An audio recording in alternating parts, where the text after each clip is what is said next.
नमस्कार विद्यार्थियों, बीए भाग तृतीय की इस ऑनलाइन कक्षा में आप सभी का स्वागत है। इस वीडियो श्रृंखला में हम प्रथम प्रश्न पत्र आधुनिक काव्य के अंतर्गत कवि सुमित्रानंदन पंत की व्याख्या पर बात कर रहे थे। अब तक 2 भाग हमने पूरे कर लिए हैं। उन 2 भागों में उनकी 2 कविताओं की व्याख्या पर हमने बात की थी। आज भाग 3 के अंतर्गत हम पंत जी की एक अन्य कविता नौका विहार की व्याख्या पर बात करेंगे। नौका विहार पंत जी के प्रकृति चित्रण का एक उत्कृष्ट उदाहरण तो है ही, साथ में इसमें गूढ़ दर्शन की अभिव्यक्ति भी हुई है। तो हम बात करते हैं नौका विहार की। शांत स्निग्ध ज्योत्सना धवल, अपलक अनंत नीरव भूतल, सैकत सैया पर दुग्ध धवल, तनवंगी गंगा ग्रीष्म विरल, लेटी है श्रांत क्लांत निश्चल। पंत जी ने यहाँ गंगा रूपी नायिका का वर्णन किया है जो तनवंगी है, दुग्ध धवल है, कि शांत स्निग्ध ज्योत्सना धवल, कि ज्योत्सना जो है, चांदनी जो है, वो शांत है, स्निग्ध है और धवल है। ये रात्रि काल का वर्णन है।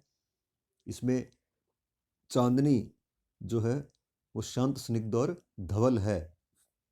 अपलक अनंत नीरव भूतल, और जो भूतल है वो अपलक अनंत नीरव, उसमें अनंत नीरव छाया हुआ है, शांति छाई हुई है। अर्थात रात्रि काल में जब सभी प्रकार का रव, सभी प्रकार का कोलाहल शांत हो जाता है और चारों ओर एक शांति छा जाती है, उस स्थिति का वर्णन है। सैकत सैया पर दुग्ध धवल, तनवंगी गंगा ग्रीष्म विरल। ग्रीष्म विरल अर्थात यह ग्रीष्म ऋतु का वर्णन है, और ग्रीष्म ऋतु में नदियाँ तनवंगी हो जाती हैं, उनके किनारे पास पास आ जाते हैं, क्योंकि नदियों में जल की मात्रा घट जाती है, और इससे वे नदियाँ जो वर्षा ऋतु में जिनके पाट बहुत चौड़े हो जाते हैं, जिनका फैलाव दूर तक होता है, वही नदियाँ ग्रीष्म ऋतु में सिकुड़ जाती हैं। तो सैकत सैया पर दुग्ध धवल, सैकत अर्थात गंगा के किनारे की जो मिट्टी है, उस मिट्टी रूपी सैया पर दुग्ध धवल तनवंगी गंगा लेटी हुई है, श्रांत क्लांत निश्चल, और वह लेटी हुई ऐसे लगती है जैसे वह श्रांत है, थकी हुई है, क्लांत है और निश्चल है। तापस बाला गंगा निर्मल शशिमुख में दीपित मृदु करतल, लहरों लहरें उर पर कोमल कुंतल। और वह जो गंगा है वो कोई तापस बाला है, तपस्या करने वाली बालिका है। निर्मल शशि मुख में दीपित मृदु करतल, और उसके जल में चंद्रमा जो है वो दिखाई देता है, चंद्रमा का मुख दिखाई देता है। लहरें उर पर कोमल कुंतल, और गंगा की जो लहरें हैं वो ऐसा लगता है जैसे उसके कोमल कुंतल हैं, उसके कोमल केश हैं। गोरे अंगों पर सिहर सिहर, लहराता तार तरल सुंदर, चंचल अंचल सा नीलांबर। और गोरे अंगों पर सिहर सिहर कर, कि गंगा के ऊपर जो आकाश है, जो अंबर है, वो ऐसा लगता है जैसे उसके का नीला आंचल है, जो उसके गोरे अंगों पर सिहर सिहर कर लहरा रहा है, छाया हुआ है। साड़ी की सिकुड़न सी जिस पर शशिके रेशमी विभा से भर, सिमटी है वर्तुल मृदुल लहर, चांदनी रात का प्रथम प्रहर, हम चले नाव लेकर सत्वर। आगे पंत कहते हैं कि साड़ी की सिकुड़न सी जिस पर शशि की रेशमी विभा से भर, सिमटी है वर्तुल मृदुल लहर। और गंगा की जो लहरें हैं वो मृदुल लहरें, वो सिमटी हुई हैं, वो और ऐसा लगता है जैसे गंगा की साड़ी सिकुड़ी हुई है। यहाँ पंत जी ने गंगा को देखकर एक नायिका की सुंदर कल्पना की है, और गंगा की लहरों को देखकर पंत कल्पना करते हैं कि जैसे किसी नायिका की साड़ी सिकुड़ी हुई है। चांदी रात का प्रथम प्रहर, हम चले नाव लेकर सत्वर, कि इस चांदनी रात के प्रथम प्रहर में हम नाव लेकर चलें। सिकता की सस्मित सीपी पर मोती की ज्योत्सना रही विचर, लो पालें चढ़ी उठा लंगर, मृदु मंद मंद मंथर मंथर, लघुतरणी हंसिनी सी सुंदर, तिरखोल रही पालों के पर। और सिकता अर्थात वह मिट्टी, रेत, उस रेत की सस्मित सीपी पर मोती की ज्योत्सना रही विचर, कि रेत की सस्मित परिहास करती हुई मुस्कुराती हुई सीपी पर ऐसे लगता है जैसे ज्योत्सना जो विचर रही है, वो ऐसे लगता है जैसे रेत रूपी सीपी के मुख में मोती हो।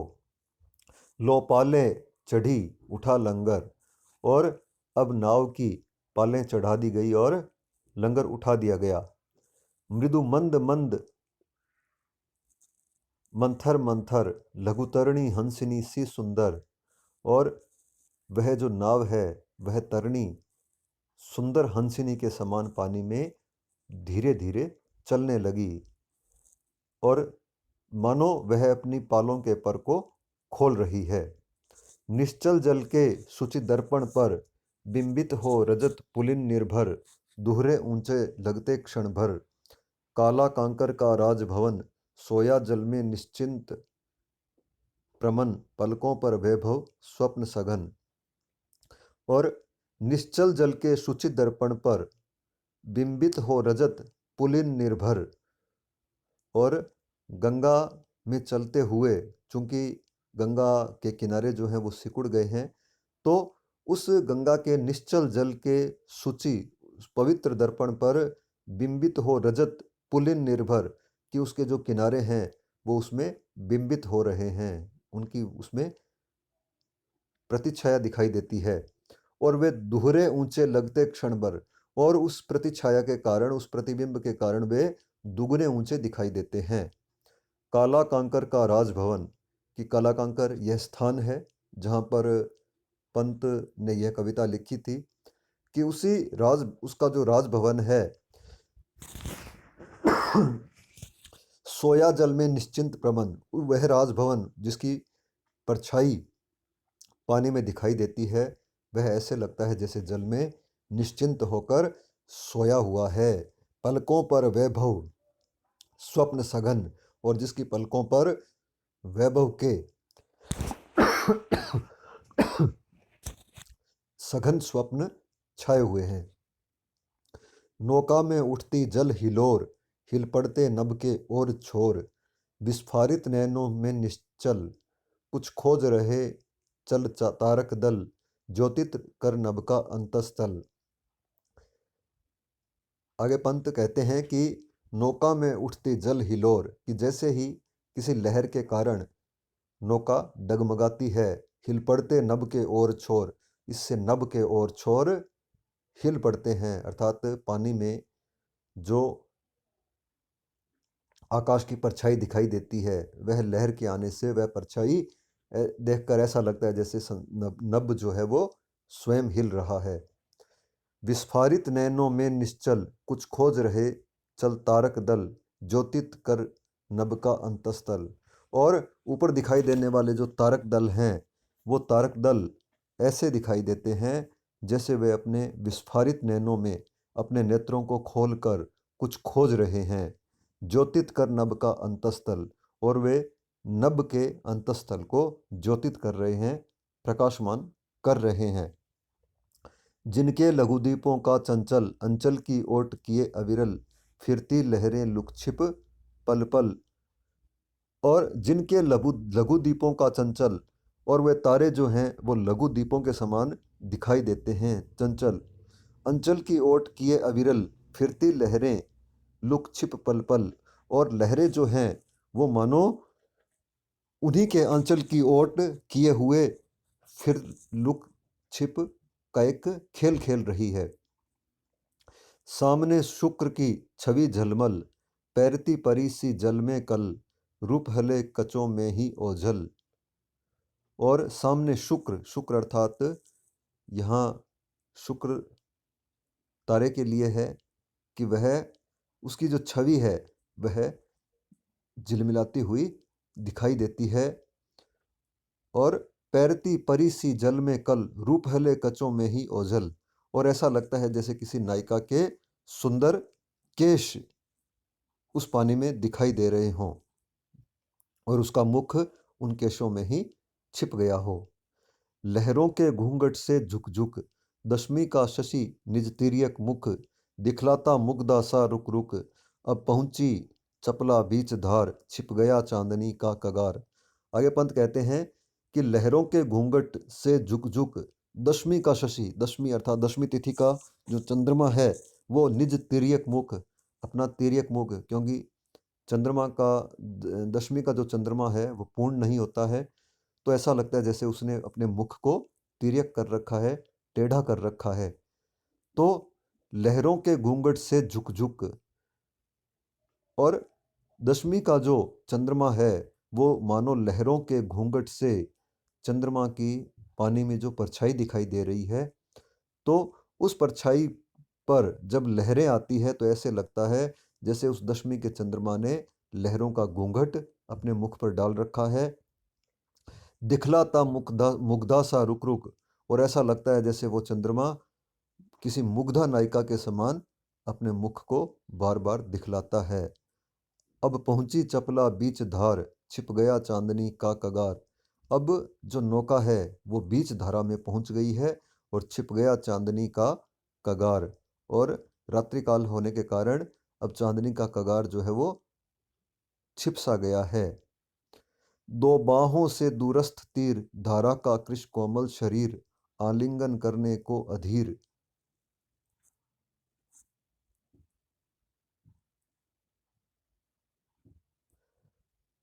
दो बाहों से दूरस्थ तीर, धारा का कृश कोमल शरीर, आलिंगन करने को अधीर। अति दूर क्षितिज पर विटप माल, लगती भ्रूरेखा सी अराल, अपलक नभ नील नयन विशाल। आगे पंत कहते हैं कि दो बाहों से दूरस्थ तीर, धारा का कृश कोमल शरीर, आलिंगन करने को अधीर। और ऐसा लगता है कि नदी की जो के दो दो किनारे हैं वो दो किनारे उसकी दो बाहें हैं। उन दो बाहों से दूरस्थ तीर, तीर अर्थात किनारा, यानी दोनों किनारे अपनी बाहों से धारा का कृश कोमल शरीर, धारा का जो कृश अर्थात दुबला और जो कोमल शरीर है उसका आलिंगन करने के लिए अधीर है। अति दूर क्षितिज पर विटप माल, लगती भ्रूरेखा सी अराल, अपलक नभ नील नैन विशाल। और अत्यंत दूरी पर क्षितिज पर जो विटप माल दिखाई देती है, विटप माल अर्थात वृक्षों की जो पंक्ति दिखाई देती है, वो ऐसा लगता है जैसे इस गंगा रूपी नायिका की भ्रू रेखा हो, इसकी भौं हो। अपलक नभ नील नयन विशाल, और जो नील नभ है वो ऐसे लगता है जैसे इसके विशाल नेत्र हों। माँ के उर पर शिशु सा समीप, सोया धारा में एक द्वीप, उर्मिल प्रवाह को कर प्रतीप। और गंगा की धारा के बीच में एक द्वीप दिखाई देता है, एक टापू दिखाई देता है। वो ऐसे लगता है जैसे माँ के उर पर कोई बालक, कोई शिशु अपनी माँ के उर पर सोया हुआ हो, और वह उर्मिल प्रवाह को कर प्रतीप, गंगा के उर्मिल प्रवाह को मानो प्रतीप कर रहा है, काट रहा है, उल्टा कर रहा है। वह कौन विहग, क्या विकल कोक, उड़ता हरने निज विरह शोक, छाया की कोकी को विलोक।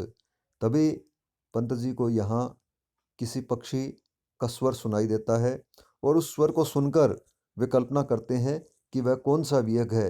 क्या वह कोई विकल चक्रवाक पक्षी है जो अपने विरह के शोक को हरने के लिए बोल रहा है, और जिसने छाया की कोकी की, किसने किसी कोकी अर्थात मादा चक्रवाक अर्थात चकवी की छाया को देख लिया है, और उस छाया को देखकर ही वह बोल रहा है। पतवार घूमा अब प्रतनु भार, नौका घूमी विपरीत धार, डांडों के चल करतल पसार, भर भर मुक्ताफल फेन स्फार, बिखराती जल में तार तार, चांदी के सांपों की रलमल, नाचती रश्मियां जल में चल, रेखाओं सी खिंच तरल सरल। आगे पंत कहते हैं कि पतवार घुमा अब प्रतनु भार, कि पतवार घुमा अब नौका जो है वो धारा के विपरीत तैरने लगी। और डांडों के चल करतल पसार, भर भर मुक्ताफल फेन स्फार, बिखराती जल में तार तार। और विपरीत धारा होने के कारण नौका जो है उसके चलने से पानी में अत्यधिक झाग उत्पन्न हो रहे हैं। चांदी के सांपों की रलमल, नाचती रश्मियां जल में चल, रेखाओं सी खिंच तरल सरल, लहरों की लतिकाओं में खिल, सो शशि सो उड़ू झिलमिल, फैले फूले जल में फैनिल। अब उथला सरिता का प्रवाह, लग्गी से ले सहज था, हम बड़े घाट को सहुत्साह। आगे पंत वर्णन करते हुए कहते हैं कि चांदी के सांपों की रलमल, नाचती रश्मियां जल में चल। और पानी में जो श्वेत धाराएं दिखाई देती हैं वो ऐसे लगता है जैसे चांदी के बने हुए सर्प हों। नाचती रश्मियां जल में चल, रेखाओं सी खिंच तरल सरल, लहरों की लतिकाओं में खिल, सो शशि सो उडू झिलमिल, फैले फूले जल में फैनिल। और जल में जो झाग दिखाई देते हैं और उन झागों में सौ शशि और सौ तारे दिखाई देने लगते हैं। ऐसा लगता है जैसे लहरों की जो लतिकाएं हैं उन लतिकाओं पर सैकड़ों पुष्प उत्पन्न हो गए हैं। अब उथला सरिता का प्रवाह, अब नदी का जो प्रवाह है वह उथला हो गया है, अर्थात अब गहराई कम है। लग्गी से ले सहज लाह था, हम बढ़े घाट को सहोत्साह।